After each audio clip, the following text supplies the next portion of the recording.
Las desapariciones extrañas no son un fenómeno reciente.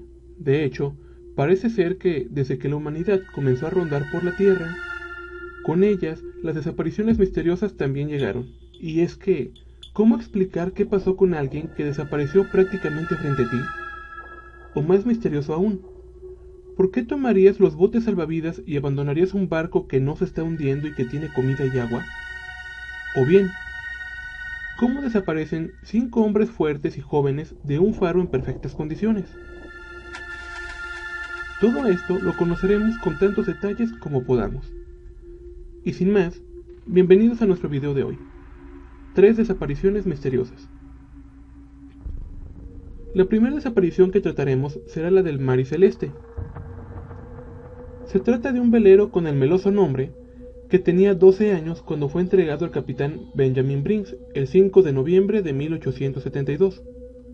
El barco salió de un puerto en Nueva York y se dirigió a Génova, con una considerable cantidad de etanol que deberían entregar. El barco, además del capitán, contaba con la esposa. El barco fue encontrado prácticamente ileso, pero sin una sola persona a bordo. Todo indicaba que había sido evacuado de urgencia y los botes salvavidas no estaban. La brújula también estaba rota. La intentaron quitar de la pared, pero no lo consiguieron, y se ignoraban los motivos por los cuales el barco había sido abandonado. Las joyas del capitán y un frasco de aceite estaban volcadas, y su contenido estaba regado por el suelo. Pero fuera de eso, todo estaba en orden, lo que refutaba la versión de un ataque de piratas o de una tormenta. La carga estaba casi completamente intacta, solo faltaban 9 barriles. El último registro del diario de navegación que estaba a bordo tenía registrada la fecha del 24 de noviembre, e informaba que el barco se acercaba a la isla de Santa María sin más novedad que la falta de café y una pelea que habían tenido los marineros a causa de un juego de cartas.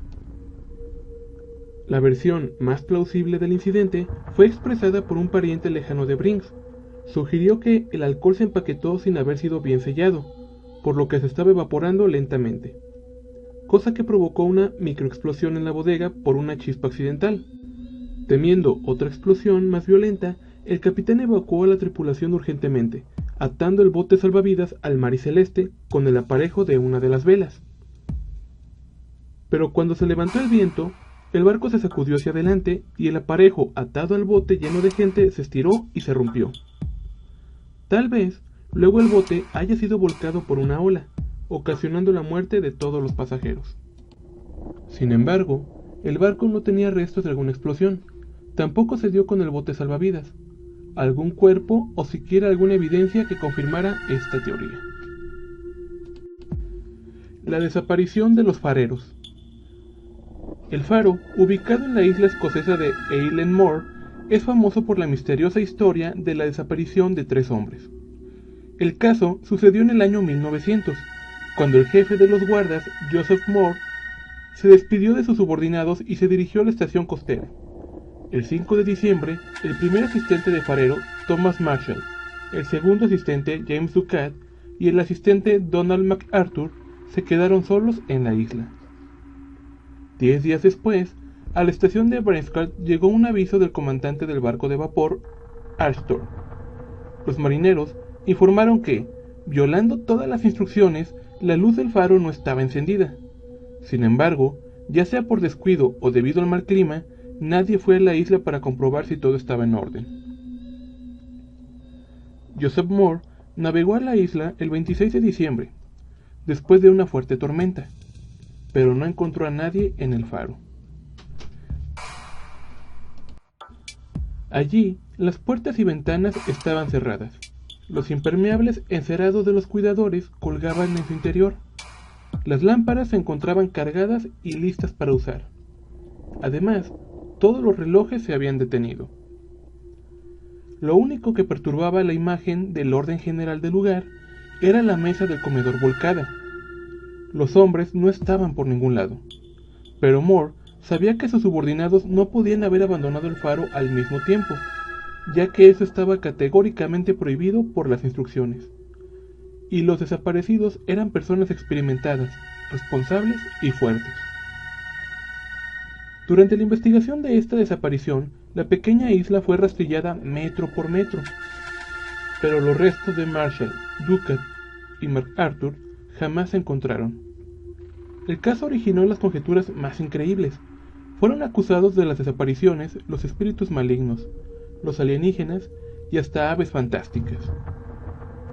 Entretanto, la investigación sostuvo una versión más creíble.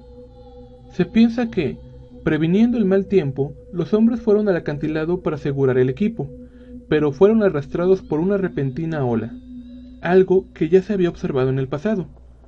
Probablemente hayan violado las instrucciones para evitar tener que terminar el trabajo bajo los fuertes vientos huracanados y la lluvia torrencial. Pero aún queda la parte de la mesa volcada. Se piensa que, tal vez, uno de los ayudantes del farero llegó a escuchar las llamadas de auxilio de uno de sus compañeros, y como la mesa estaba en su camino, este hombre, responsable pero sucio, arrojó la mesa a un lado en lugar de rodearla. Número 3. Emily Dickens. Por último, en nuestra desaparición más reciente, tenemos la de Emily Dickens, quien una mañana fría de enero caminaba junto a su novio por uno de los caminos que cruzaban el bosque y que los llevaban a la preparatoria, cuando, en algún momento, ella entregó la mochila a su novio y se adelantó para subir un pequeño monte, solo para gritarle que le tomase una fotografía con el sol y los árboles de fondo. Y nada. Según la declaración del chico, cuando terminó de buscar el teléfono en la mochila y giró la cabeza para verla, la chica ya no estaba. ¿Y entonces qué pasó? La verdad es que, aún a la fecha, nadie lo sabe. Se teorizó e investigó al chico por todas partes. Inclusive, se dice que la familia de la chica contrató a un investigador privado que lo siguió durante años. Pero nunca se encontró nada. Ninguna conexión, salvo por aquella mochila que el mismo joven entregó a la policía. También se hizo un análisis de la mochila de Emily, de la ropa de su novio, e inclusive del camino en busca de algún rastro de sangre, algún signo de lucha, cartuchos recientes, cualquier cosa. Pero no dieron con nada. ¿Sabes qué es quizá lo más extraño? Los maestros y muchos de los amigos de Emily dicen que estuvo un poco más distraída de lo normal pocos días antes de su desaparición. De acuerdo con su mejor amiga, Emily estaba más distraída, distante y hablaba sobre la posibilidad de cambiar de aires. Quizá esto fue parte de un plan, pero ¿por qué irse solo así como así, dejando a su novio en serios problemas con la policía? Inclusive dejando a ese chico con un estigma con el cual le trataron por años y que se vería, dejando a su novio en serios problemas con la policía, inclusive dejando al chico ese estigma con el cual le trataron por años y que sería el motivo de su posterior depresión y suicidio. Y es que, en uno de los fragmentos de la carta de suicidio del chico, decía: "No puedo ir ni al supermercado sin que se rumore que fui el chico que asesinó a su novia y la ocultó en el bosque. Cuando busqué trabajo, apareció la investigación policial en mi contra. Los mensajes en mi Facebook son sobre amenazas de muerte por la desaparición. La semana pasada, cuando salí del supermercado, mi auto tenía los vidrios rotos y grafitis con signos feministas y acusándome de violador y asesino". Cabe mencionar que hasta el último momento, Martín sostuvo su inocencia, pero sin nada a favor salvo sus propias palabras. Era más fácil pensar que el asesino era él. Pero si esto hubiera sido así, ¿por qué insistir en eso de la inocencia incluso antes de morir? ¿Por qué insistir en vivir en la ciudad si fuiste culpable?